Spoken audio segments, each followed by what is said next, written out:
Ubud, setiap pagi, selalu memakai lapisan kabut tipis, selembut selimut wol yang biasa digunakan ibuku untuk menutupiku. Saya suka suasana itu, perasaan pedesaan dan lambat yang membuat orang ingin bersantai dan menghargai hal-hal kecil. Hidupku saat itu seperti pagi di Ubud itu, damai, penuh, dan tampak sempurna. Nama saya Lestari.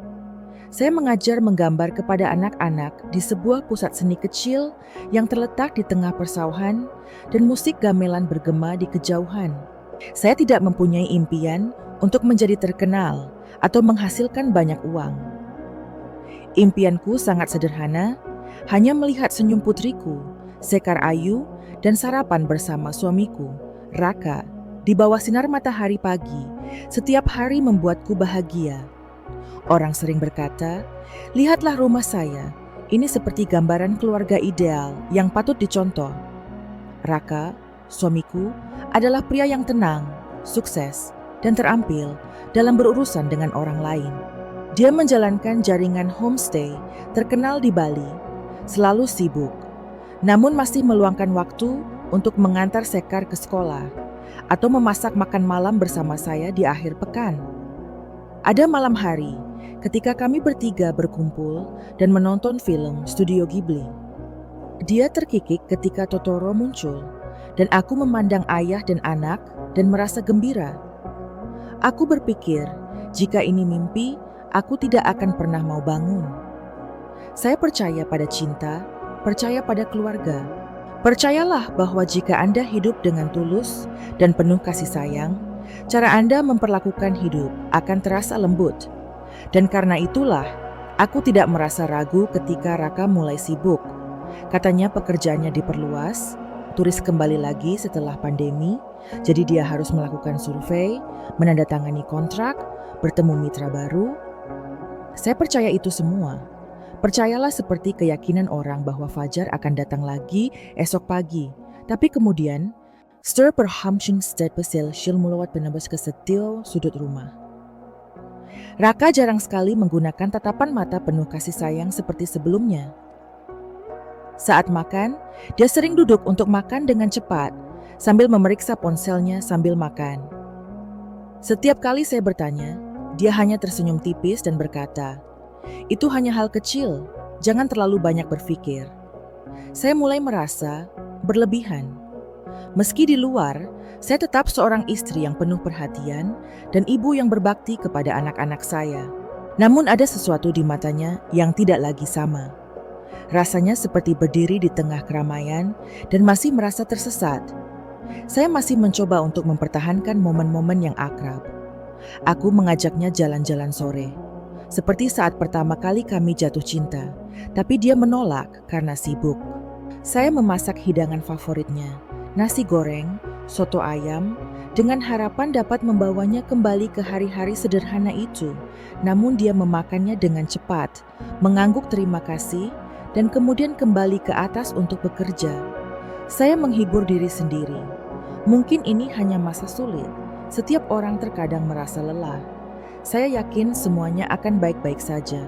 Keyakinan itu ibarat permen yang lambat laun larut di mulut. Awalnya menyejukkan, namun kemudian meninggalkan rasa hampa di tenggorokan. Saya ingat tersenyum saat melihat Sekar mencoret-coret warna pada lukisan bunga teratai dan berpikir, selama dia masih tersenyum, ibu akan baik-baik saja. Namun senyuman itu alih-alih menjadi motivasi, lambat laun menjadi cermin yang merefleksikan rasa tidak aman di hati saya. Saya mulai menyadari ada hal-hal membampak asempurani, namun di dalamnya perlahan-lahan hancur. Dan yang paling memilukan adalah saya tidak ingin melihatnya secara langsung, karena sebagian dari diriku takut jika aku berani menghadapinya, semuanya akan berantakan. Ini seperti ketika Anda memegang kaca yang retak. Anda tahu bahwa kaca tersebut tidak utuh, tetapi Anda memegangnya erat-erat, berharap kaca tersebut tidak pecah. Namun kenyataannya, semakin lama kita mencoba mempertahankan sesuatu, semakin sakit rasanya ketika terjatuh. Dan tanpa aku sadari, semuanya baru saja dimulai. Aku masih mengingat jelas malam itu, malam yang diguyur hujan lebat, selembut desahan hati seseorang. Sekar tidur nyenyak di kamarnya sambil memeluk boneka beruang kesayangannya. Aku duduk sendirian di ruang tamu, memegang secangkir teh jahe dingin di tanganku, sambil melamun memandang keluar jendela. Tetesan air hujan, setetes demi setetes, ke atas atap besi bergelombang, menimbulkan suara mantap seperti detak jantung, menunggu sesuatu terjadi. Aku tidak berniat memeriksa ponsel Raka. Sungguh tidak. Selama bertahun-tahun aku menjadi istrimu, aku tidak pernah melakukan itu. Saya percaya suami saya. Buta? Mungkin. Tapi saya selalu berpikir bahwa kepercayaan adalah fondasi pernikahan, dan saya ingin menyimpannya. Namun malam itu, Raka mandi dengan durasi yang luar biasa lamanya. Ponselnya tepat berada di atas meja, layarnya menyala dengan notifikasi yang terlihat jelas. Cahaya itu menarik mataku seperti sihir.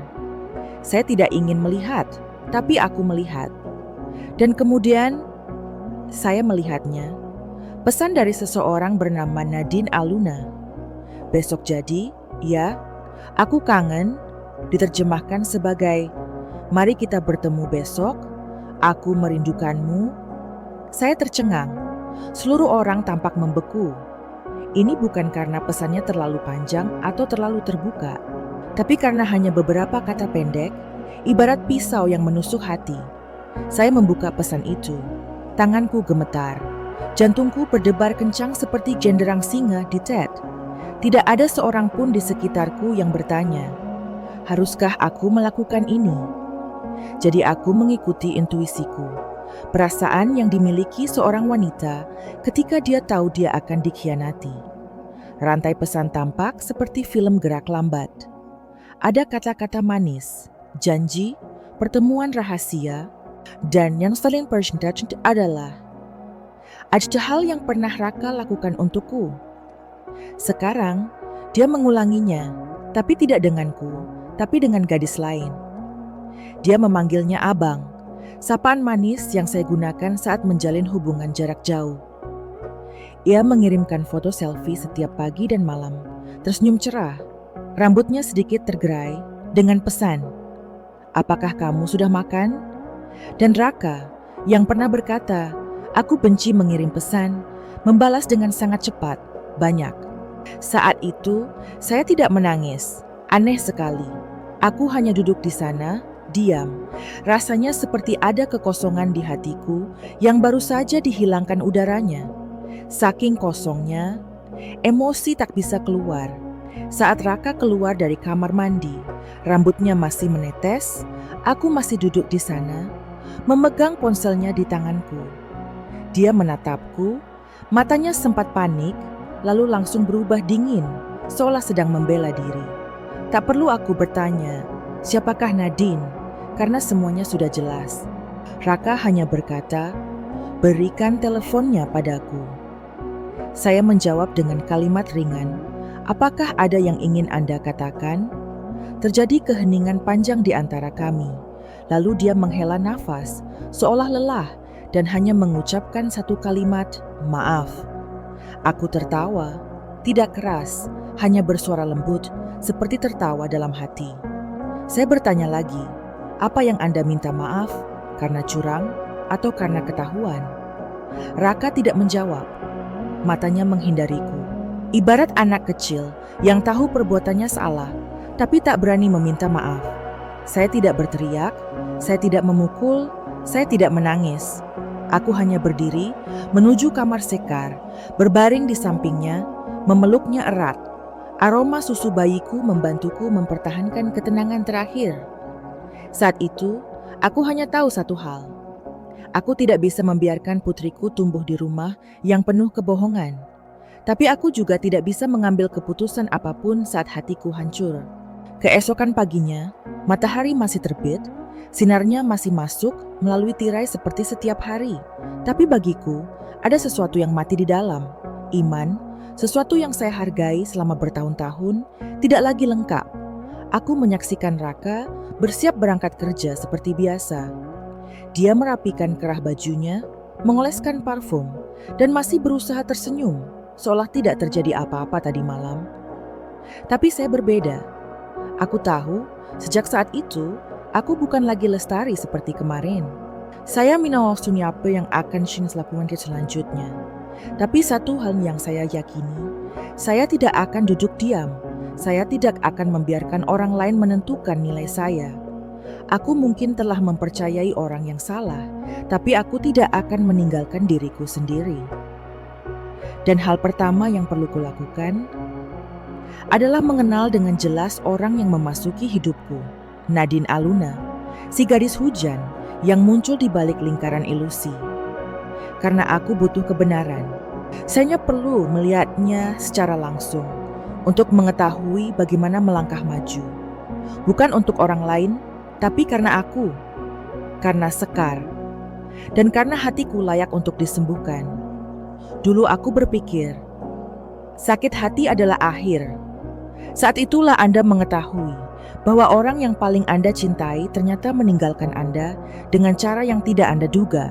Aku yakin aku tidak akan bisa bangkit lagi, bahwa segala sesuatu dalam hidupku, pernikahan, cinta, kepercayaan, runtuh seperti rumah yang terbuat dari pasir di tengah musim hujan. Namun ternyata sakit hati bukanlah akhir dari segalanya. Itu hanya sebuah pintu. Ketika Anda cukup berani untuk melangkah, Anda akan menemukan perjalanan lain menanti Anda. Sebuah perjalanan bernama dirimu sendiri. Setelah malam itu, aku hidup seperti bayangan di rumahku sendiri. Masih masak, bersih-bersih, mengantar Sekar ke sekolah, tapi kosong di dalam. Raka terdiam. Tidak ada permintaan maaf lebih lanjut, tidak ada penjelasan. Dia hidup seolah-olah dia mengharapkan aku melupakan segalanya, tapi aku tidak bisa. Setiap kali saya menatap matanya, saya melihat wajah orang lain.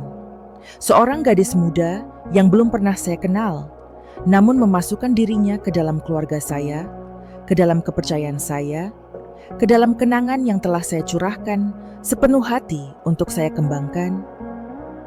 Saya tidak tahu harus mulai dari mana.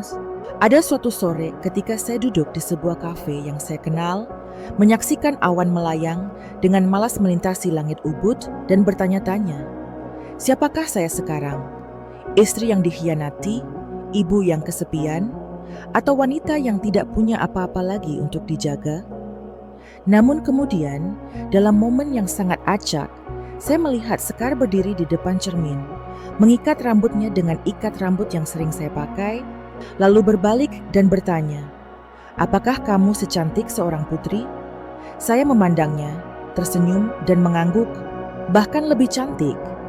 Dan pertanyaan polos itulah yang membangunkan saya. Sekar masih menatapku setiap hari. Dia tidak membutuhkan ibu yang sempurna. Saya hanya membutuhkan saya, seorang ibu yang benar-benar hidup jujur pada dirinya sendiri. Aku tidak bisa mengajari putriku untuk menjadi kuat jika aku sendiri terus meringkuk dalam kesedihan. Dia tidak bisa mengatakan saya pada anak-anak seniors untuk mempercayai nilai mereka jika saya membiarkan orang lain mendefinisikan saya sebagai istri yang dikhianati. Jadi saya memutuskan untuk melakukan sesuatu, bukan untuk mendapatkan Raka kembali, bukan untuk membalas dendam pada Nadine, tapi untuk menemukan diriku sendiri, wanita yang mencintai kehidupan, bersemangat melukis, dan hidup dengan sangat jujur dengan emosinya. Saya mulai dengan hal-hal kecil. Saya menelepon Mayang, teman dekatku semasa kuliah, yang selalu bilang, aku adalah gadis yang tahu bagaimana mengubah rasa sakit menjadi bunga yang mekar. Saya memintanya untuk pergi ke toko teh herbal yang biasa kami berdua kunjungi setiap kali salah satu dari kami sedih. Mayang masih sama seperti sebelumnya, halus, tajam, dan lembut. Saat mendengarkan saya, dia tidak bertanya atau menghakimi. Dia hanya mendengarkan dan kenapa dia kok peseliman berkata, aku tidak tahu apakah aku cukup kuat untuk move on. Dia meletakkan tangannya di tanganku, matanya sangat mantap. Lestari, Kamu tidak harus langsung menjadi kuat. Kamu hanya perlu mulai mengambil langkah kecil, dan aku akan pergi bersamamu. Saya menangis, tapi itulah pertama kalinya aku menangis di pelukan orang yang memahamiku. Bukan karena kelemahanku, tapi karena aku tahu aku tidak lagi sendirian. Mayang membantuku mengetahui tentang Nadine. Bukan karena saya ingin bertarung, tapi karena saya ingin tahu siapa yang saya hadapi. Saya membutuhkan kebenaran untuk mengetahui bagaimana melindungi diri saya dan Sekar dalam langkah selanjutnya. Kami menemukan bahwa Nadine adalah influencer terkenal di jejaring sosial dengan ratusan ribu pengikut, foto di resor mewah, video ulasan produk mahal, dan gaya hidup seperti mimpi. Tapi gali lebih dalam, dan kebenarannya menjadi jelas. Nadine tidak sekaya image-nya. Dia mencoba untuk hidup dalam cangkang, terus-menerus melakukan PR untuk merek-merek yang tidak diketahui asal-usulnya untuk menghasilkan uang, memiliki banyak pinjaman online tanpa jaminan, dan terutama selalu mencari pria yang lebih tua dan berstatus tinggi. Sebagai sebuah strategi. Saat itu saya merasakan sakit, namun bukan lagi rasa sakit yang menyiksa seperti dulu. Ini adalah kebangkitan. Aku bisa melihat dengan lebih baik, bukan hanya pada Nadine, tapi pada Raka. Dia tidak dicuri, dia memilih untuk meninggalkanku, karena dia membiarkan hatinya condong ke arah cahaya ilusi, bukannya cahaya sebenarnya dari sebuah rumah. Aku tidak marah pada Nadine seperti yang kukira, karena dia hanyalah cerminan dari rasa tidak amanku sendiri. Selama bertahun-tahun sebagai istri dan ibu, saya membiarkan diri saya menghilang secara bertahap. Saya lupa perasaan hidup untuk diri saya sendiri. Dan gadis muda itu, dengan riasan, pakaian, dan rasa percaya diri yang setengah hati, adalah orang yang membuatku melihat diriku sendiri. Saya mulai menggambar lagi. Gambar pertama hanyalah beberapa coretan. Namun semakin aku menggambar, semakin aku merasa hatiku melembut. Warna mulai kembali ke jiwaku. Aku memilih untuk menggambar perempuan-perempuan yang pernah kutemui. Seorang ibu tunggal yang berjualan sayur di pasar, guru TK Sekar, seorang tetangga tua yang sering duduk membaca buku di teras rumah. Perempuan-perempuan itu sangat biasa saja, namun di mataku mereka bersinar bagaikan bintang. Saya sadar, saya juga seorang bintang. Mungkin untuk sementara waktu tertutup awan, tapi tidak akan pernah hilang. Saya semua pekomen bosmark perwakilan first species hominin saya di media sosial. Bukan untuk mendapatkan kirim pandangan, namun untuk mengirimkan pesan kepada wanita lain. Anda tidak harus menjadi siapapun, Anda hanya perlu menjadi diri sendiri. Pesan dan komentar yang dikirim dari orang asing setiap hari membuat saya merasa terhubung, berdaya. Seseorang menulis, "Kak, berkat ceritamu, aku memiliki keberanian untuk meninggalkan orang yang menyakitiku selama 3 tahun." Seseorang mengirim SMS, "Anda memberi saya harapan bahwa wanita masih bisa menjalani kehidupan yang indah setelah perceraian." Dan aku sadar, luka di dalam diriku, bukannya tanpa arti, bisa membuka pintu bagi diri Anda sendiri, dan juga bisa menjadi penerang bagi seseorang yang berjalan melewati kegelapan malam. Aku bukan lagi Lestari yang dulu, tapi aku adalah seorang Lestari yang baru. Lebih lembut, lebih kuat, dan lebih sadar akan nilai diriku dibandingkan sebelumnya. Kesakitan bukanlah akhir dari segalanya. Ini hanya pengingat. Inilah waktunya untuk mencintai diri sendiri lagi. Dan kali ini, cinta tanpa syarat. Saya tidak menyangka titik balik dalam hidup saya akan dimulai dengan pameran lukisan kecil-kecilan di suatu sore yang hujan, rintik-rintik di Ubud. Hari itu, saya hampir tidak berencana untuk pergi. Cuacanya suram dan hatiku lelah. Namun Mayang bersikeras menarikku keluar rumah. Di Heinrich, kamu tidak bisa hanya duduk dan menggambar dalam kegelapan selamanya, Lestari. Keluarlah sebentar. Hirup udara baru, siapa tahu mungkin ada sesuatu yang menunggumu di balik tembok penderitaan ini. Saya tidak lagi memiliki kekuatan untuk menolak. Saya keluar rumah dengan rambut diikat di sanggul cepat, sandal tua, dan belum merasa siap. Namun di sanalah, di tengah ruangan yang memajang lukisan warna-warni dan gelak tawa orang asing, saya bertemu halaman luar angkasa Brahma.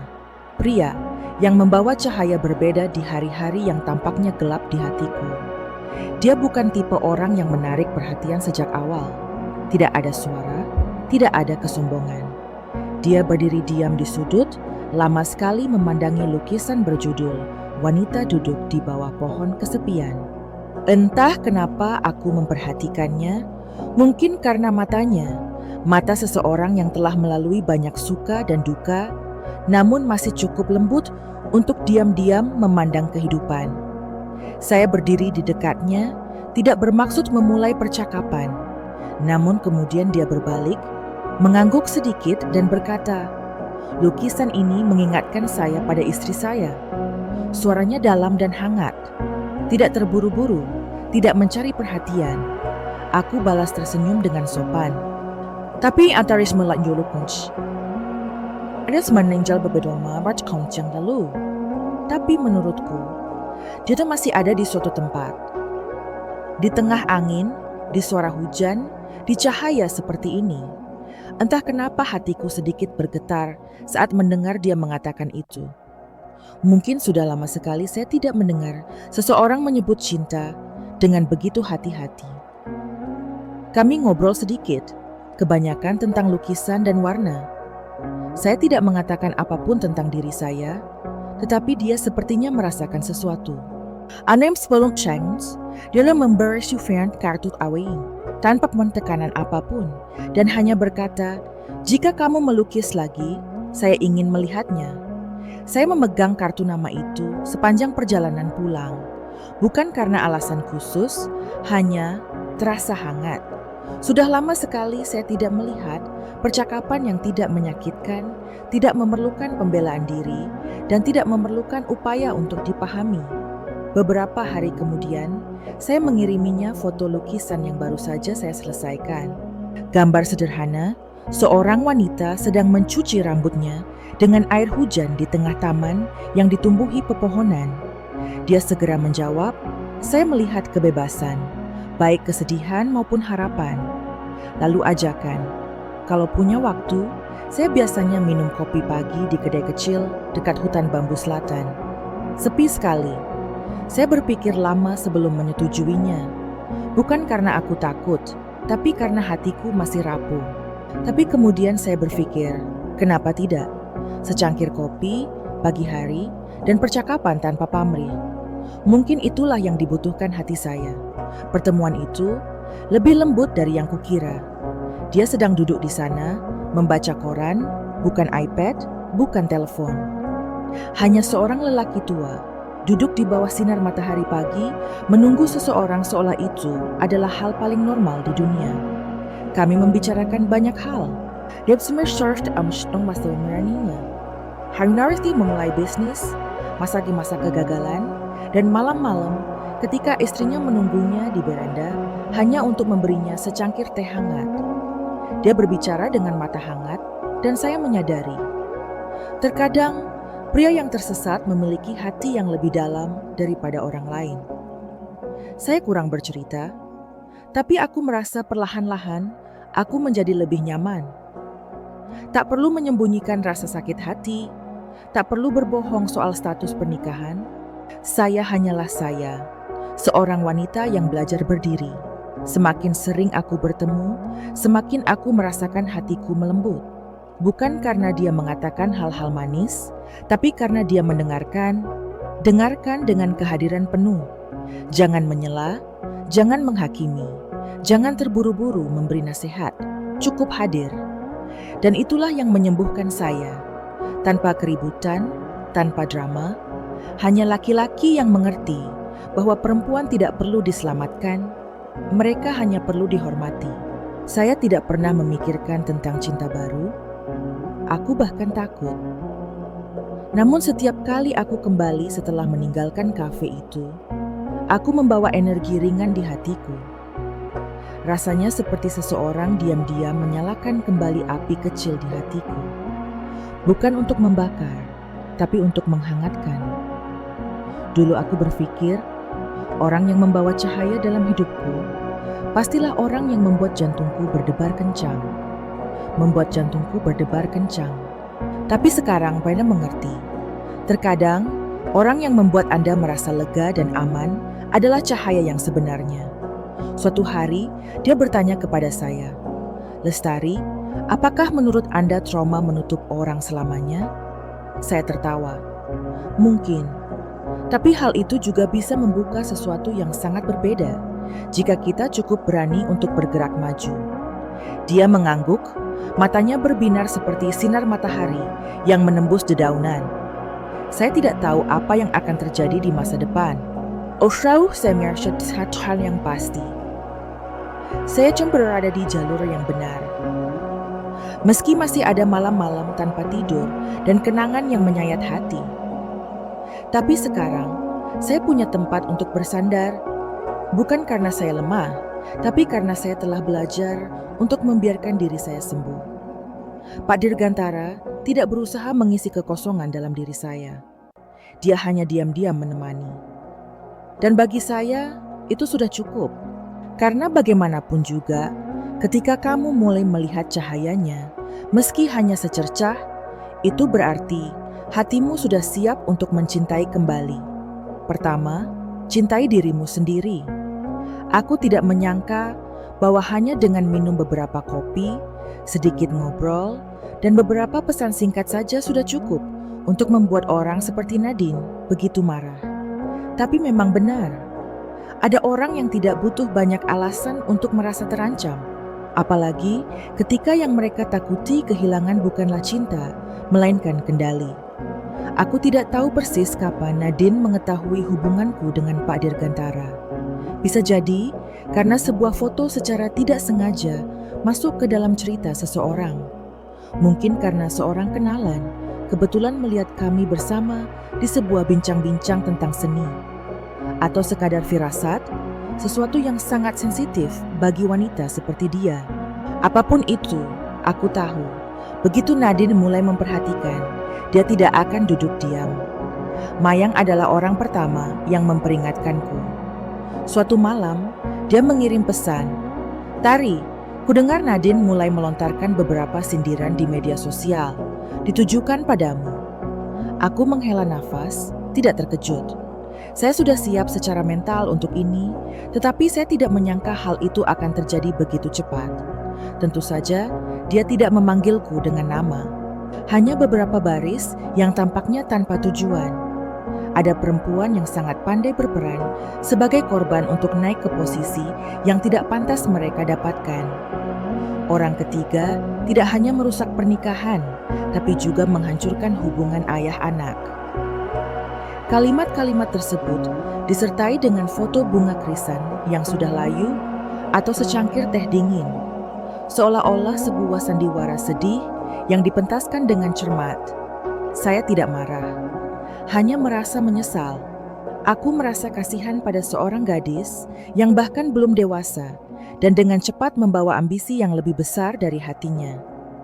Nadine memiliki penampilan luar yang tajam, namun di dalam dirinya ada seorang gadis yang selalu takut ditinggal.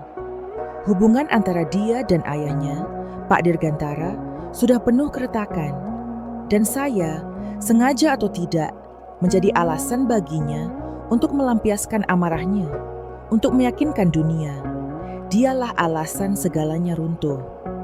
Awalnya aku berniat untuk diam. Namun kemudian saya sadar, setiap hal yang cepat diungkapkan dengan jelas, orang akan menganggapnya benar. Saya tidak perlu membenarkan, saya juga tidak perlu membenarkan, tapi aku harus kuat. Saya memposting artikel pendek di halaman pribadi saya. Jangan menyebut siapapun, jangan mengkritik. Saya baru saja menulis bahwa aku tidak sempurna. Aku pernah terluka dan hancur. Tapi aku tidak pernah menggunakan rasa sakitku untuk menjatuhkan orang lain. Setiap orang punya ceritanya masing-masing. Dan aku percaya Jika kita cukup menghormati satu sama lain, tidak ada seorang pun yang harus menggunakan kebohongan untuk mempertahankan apa yang bukan miliknya. Artikel tersebut mendapat banyak tanggapan positif. Beberapa orang membagikan ulang beberapa pesan teks yang memberi semangat. Namun tentu saja, ada juga beberapa komentar yang bersifat sarkastik dan anonim. Saya belajar untuk tidak peduli. Anonymous kata semesternya, Farshim, kesin Anda keluar dari zona nyaman, akan selalu ada orang yang ingin menarik Anda kembali. Bukan karena Anda salah, tapi karena kekuatan Anda membuat mereka merenungkan kelemahannya sendiri. Yang paling mengagetkan saya adalah reaksi Pak Dirgantara. Suatu sore, ketika kami mengunjungi toko buku bekas bersama-sama, dia bertanya, "Apakah kamu merasa seperti sedang terjebak dalam badai yang tidak perlu?" Saya memandangnya dan tersenyum lembut. Saya benar-benar berada dalam badai. Sekarang, jika hanya angin yang lewat, saya tidak akan takut. Dia terdiam beberapa saat, lalu dengan lembut meletakkan tangannya di atas buku tua bertajuk itu, Kebijaksanaan Diam, Kebijaksanaan Keheningan. Kamu berbeda, Lestari. Aku sudah bertemu banyak orang yang berusaha menggunakan kata-kata untuk menunjukkan kebaikan, tapi kamu tidak melakukannya. Kamu membiarkan tindakanmu yang melakukannya. Saya tidak tahu bagaimana harus merespons. Di hatiku, perasaan hangat berangsur-angsur menyebar, bukan getaran cinta pertama, tapi simpati yang mendalam. Seorang pria yang tidak hanya melihatku, tapi juga melihat bagian terdalam diriku, tempat-tempat yang telah aku lupakan. Tentu saja Nadine tidak berhenti. Dia mulai bertemu dengan kenalan lama, Pak Dirgantara, berbisik bahwa saya najis dan janda yang menyembunyikan ambisinya. Dia menyebarkan berita bahwa saya mengincar harta benda, reputasi, dan kedudukan dalam keluarga. Beberapa orang percaya, beberapa orang terdiam, namun kemudian hal yang paling ajaib datang darinya. Dia tidak bereaksi dengan amarah, jangan menyangkal, jangan membela. Namun pada acara kumpul keluarga, di hadapan Nadine dan kenalannya, ia hanya berkata dengan lembut, "Saya tidak membutuhkan siapapun untuk membuktikan apapun kepada saya. Orang yang saya percayai tidak perlu berteriak bahwa mereka tidak bersalah. Mereka hanya perlu mengatakan hal yang benar dan waktu akan membuktikannya." Aku belum pernah melihat Nadine setenang saat itu. Matanya bingung, sedikit marah, sedikit sakit hati, dan banyak kekecewaan. Saya tidak sombong. Sebaliknya, saya merasa sedih. Karena bagaimanapun, Nadine hanyalah seorang gadis muda yang berusaha melekat pada gambaran khayalan tentang ayahnya, tentang posisinya dalam kehidupannya. Aku tidak ingin menjadi orang yang menyebabkan dia kesakitan. Tapi aku tidak bisa terus menundukkan kepalaku hanya untuk menyenangkan orang lain. Saya memilih untuk maju. Bukan untuk menang atau kalah, tapi untuk menjaga kedamaian yang baru saja saya temukan. Malam itu, ketika aku duduk untuk menulis di buku harianku, aku menuliskan sebuah kalimat yang masih kuingat sampai saat ini. Terkadang, Anda tidak perlu mengalahkan siapapun. Anda hanya perlu terus berjalan melewati mereka. Dan saya melakukan hal itu. Diam-diam, bersikaplah tabah, dan jangan melihat ke belakang. Karena saya tahu, cahaya sejati tidak perlu diperdebatkan untuk bisa dikenali. Itu hanya perlu terus bersinar, enteng, diam-diam, dan sangat kokoh. Kelahiran kembali tidak datang dari keajaiban. Tidak tampak terang, seperti pertunjukan kembang api. Bagi saya, kelahiran kembali dimulai dari hal-hal yang sangat kecil. Begitu kecilnya, sehingga jika Anda kurang jeli, Anda bisa lewat tanpa menyadari bahwa Anda menghidupkannya kembali sedikit demi sedikit. Saya ingat dengan jelas pagi pertama, ketika saya menyisir rambut di depan cermin, mengenakan gaun kuning muda. Warna yang sebelumnya saya anggap terlalu populer bagi saya. Tapi teraturnya saya cuma lainnya. Bukan karena ada yang memujiku, bukan untuk menarik perhatian, tapi hanya karena aku merasa pantas untuk berseri-seri. Dan mungkin untuk pertama kalinya dalam beberapa bulan terakhir, saya melihat ke cermin dan melihat seorang wanita tersenyum pada dirinya sendiri tanpa menyembunyikan air matanya. Saya mulai menerima kolaborasi lagi dengan pusat seni anak-anak, tempat yang pernah saya tolak karena saya pikir saya tidak punya cukup tenaga. Tapi sekarang berbeda.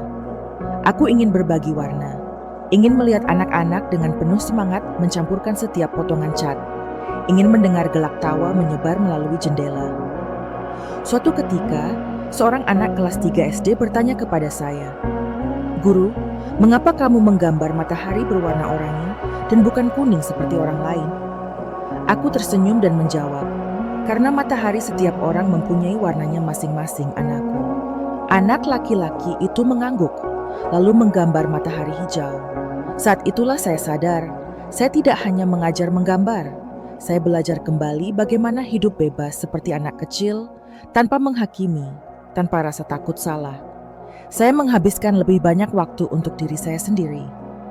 Membaca buku di kafe dengan suara aliran sungai, bersepeda keliling sawah, mempelajari kembali cara memasak soto ayam yang biasa dibuat ibu saya. Setiap hal kecil itu bagaikan potongan puzzle yang membawaku kembali pada Lestari, perempuan yang dulunya pemimpi, hangat, dan berani. Pak Dirgantara adalah teman yang sangat pendiam dalam perjalanan itu. Tidak ada tekanan, jangan ikut campur, selalu hadir di waktu yang tepat. Suatu kali, ketika saya terlalu lelah setelah seharian mengatur kelas untuk hampir 30 anak, dia mengirimkan sekantong teh krisan ke rumah saya dan sebuah catatan tulisan tangan. Tidak perlu berbuat lebih banyak untuk dicintai, menjadi diri sendiri saja sudah cukup. Aku duduk di balkon, menyeruput teh, membaca kalimat itu berulang-ulang seperti lagu pengantar tidur yang lembut. Ia jugalah yang mengemukakan ide proyek rumah warna, rumah kreatif untuk anak-anak di daerah miskin. Pada awalnya, saya ragu-ragu.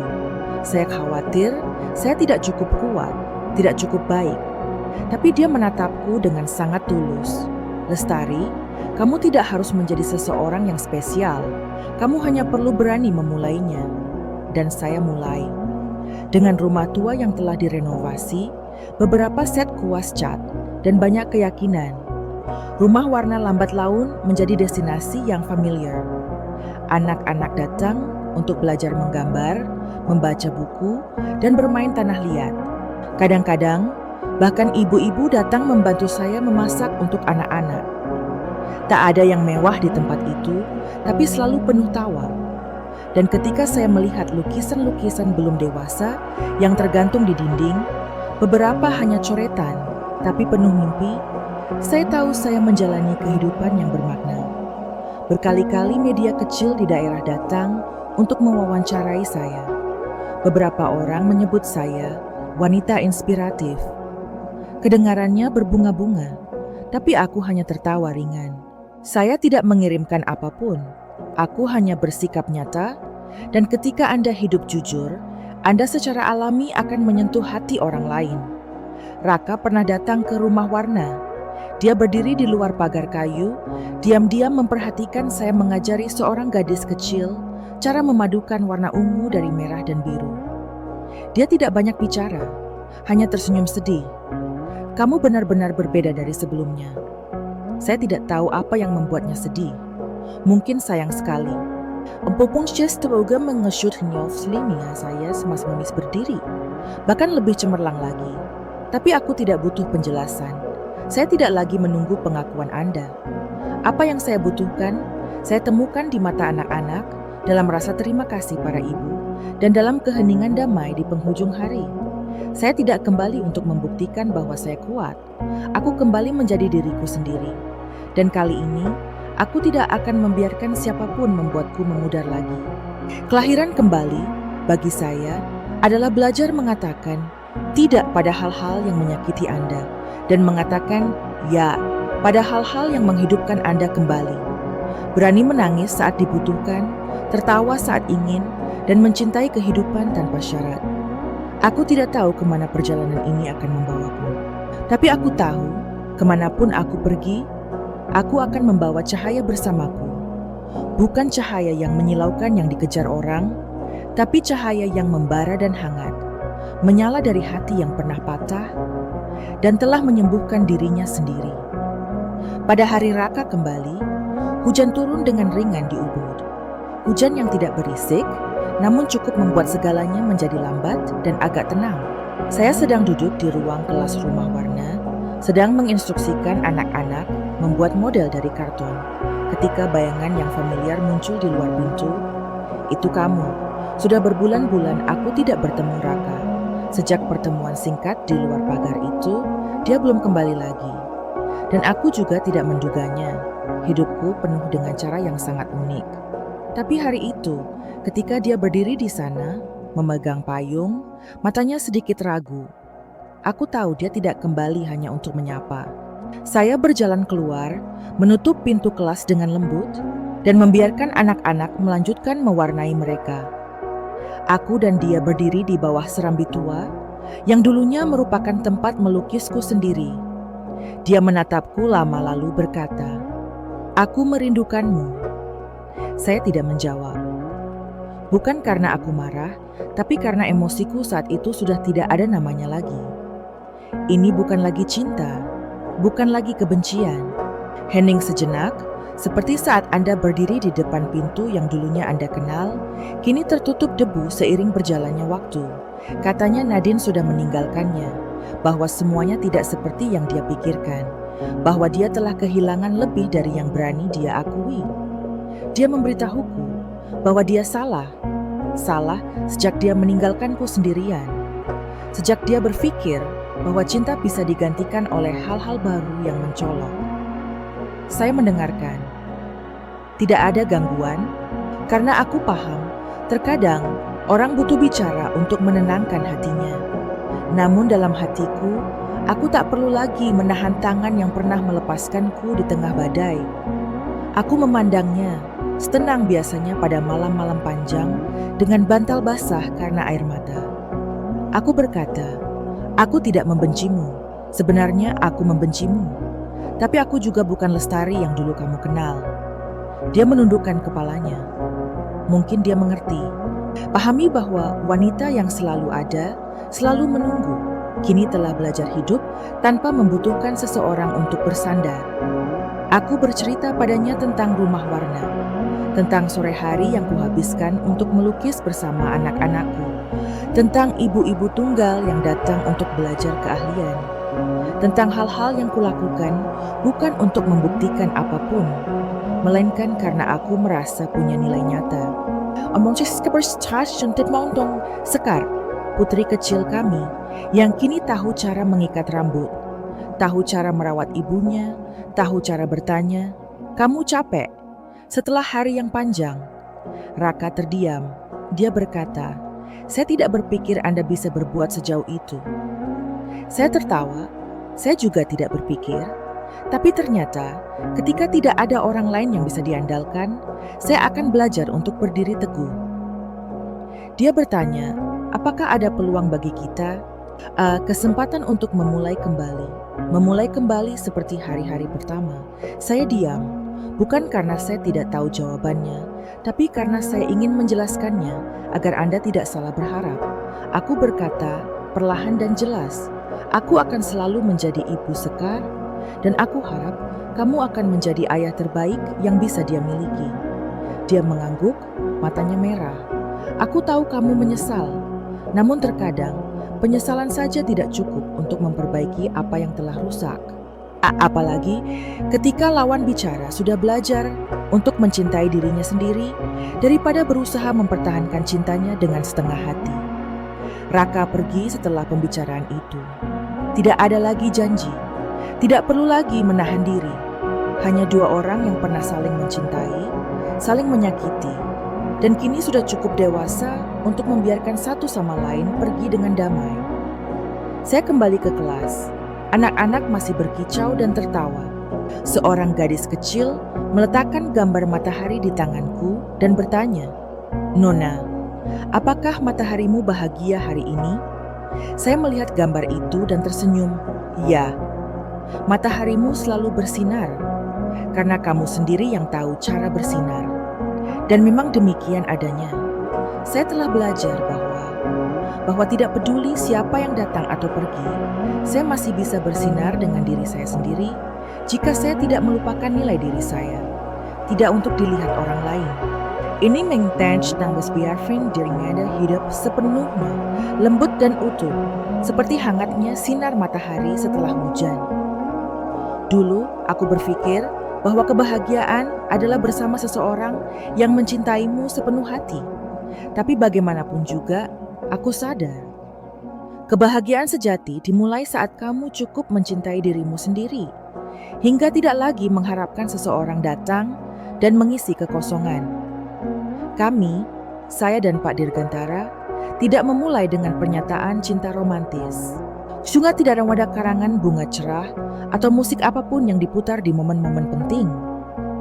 Pada suatu sore, ketika matahari terbenam di sela-sela pepohonan, dia dengan lembut berkata, "Aku tidak tahu tentang masa depan, tapi jika kamu setuju, aku ingin menjalani sisa hari-hariku bersamamu. Dengan rasa hormat, dengan kebaikan, dan dengan segala hal yang selembut mungkin." Saya tidak langsung menjawab. Aku punya banyak alasan untuk menolak. Aku hancur, terluka, takut akan kebahagiaan, dan kemudian menghilang seperti ilusi. Tapi jauh di lubuk hati, aku tahu, aku bukan lagi wanita seperti dulu. Aku telah melewati badai, dan aku masih berdiri di sini, tabah. Dan aku pantas mendapatkan cinta yang tidak membuatku ragu. Pernikahan kami sangat sederhana. Hanya kerabat dekat, beberapa teman lama, dan anak-anak di rumah warna. Aku mengenakan kebaya putih peninggalan ibuku. Tidak cantik, tapi pas seperti diriku setelah perjalanan panjang dalam penyembuhan. Sekarlah yang memegang buket bunga untukku. Dia tersenyum cerah, seolah-olah kami belum pernah mengalami hari yang penuh penderitaan. Saya memandang anak saya dan merasa bersyukur, karena dialah alasan mengapa saya tidak menyerah. Pernikahan tersebut dilangsungkan di bawah pohon di halaman belakang rumah warna, tempat saya duduk berjam-jam untuk melukis warna pertama setelah kejadian tersebut. Ini bukan tempat yang mewah, tapi ini tempat yang sangat nyata. Tempat saya menemukan diri saya lagi. Saya rasa saya tidak membutuhkan akhir cerita dongeng yang bahagia. Saya tidak perlu disebut pemenang. Aku hanya perlu hidup damai, di mana aku tidak perlu menyembunyikan kesedihanku dan tidak perlu menyombongkan diri agar ada yang melihat aku baik-baik saja. Aku hanya butuh seseorang yang cukup menghormatiku, cukup tenang untuk menemaniku, dan cukup mendengarkan untuk memahami luka lama di hatiku tanpa rasa takut. Sekarang, setiap pagi ketika aku bangun, aku membuat teh untuk diriku sendiri dan menulis beberapa baris di buku catatanku. Aku tak lagi menghitung hari dengan harapan kebahagiaan akan datang. Karena aku tahu, aku hidup dalam kebahagiaan. Kebahagiaan yang tidak mengganggu. Dari gelak tawa anak kecil, dari hangatnya genggaman tangan, dari rasa damai saat mengingat kembali perjalanan yang telah kita lalui. Dulu aku takut akan akhir, tapi kemudian saya mengerti ada akhir yang merupakan pintu yang membuka awal yang baru. Sebuah awal dari penyembuhan, tidak sempurna, tapi nyata. Tidak kuat cerah, tapi cukup hangat untuk menenangkan hatiku. Dan jika Anda berada di tengah perjalanan yang sulit seperti saya, ingatlah, Anda tidak harus langsung menjadi kuat. Anda hanya perlu keberanian untuk melanjutkan langkah kecil. Suatu hari, kamu akan melihat ke belakang dan tersenyum, karena kamu tidak menyerah. Saya Lestari. Dan aku memilih untuk hidup kembali, lembut seperti daun setelah hujan. Bukan untuk siapapun, tapi karena aku.